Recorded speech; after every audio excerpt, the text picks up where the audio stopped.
জি জি। আসসালামু আলাইকুম। আমার সকল বন্ধুদের উদ্দেশ্যে বলতেছি, দেখেন আমি নোয়াখালী সোনাগাজীতে আসছি বেড়াইতে, আমার শ্বশুর বাড়ি। এখানে আমার মামা শ্বশুর ধান খেত করছে, দেখতেছি অনেক সুন্দর লাগতেছে ধান। আমি দীর্ঘ অনেক বছর পর, মনে হয় 12 বছর পর ধান খেত চোখে দেখতেছি, বাস্তবে ধান ধরি।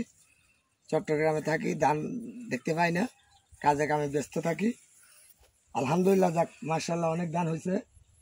এটা হইলো আমার মামা শ্বশুরের, উনি এবছর ধান খেত করছে, প্রতি বছরে করে, তবে আমি এবছর আসি দেখছি, আমার কাছে খুব ভালো লাগতেছে। আপনাদের কাছে কিরকম লাগে সবাই কমেন্টে জানাবেন।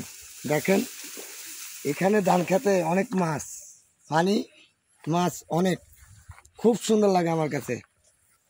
আসসালামু আলাইকুম, সবাই ভালো থাকবেন, সুস্থ থাকবেন, কমেন্টে জানাবেন কেমন হয়েছে।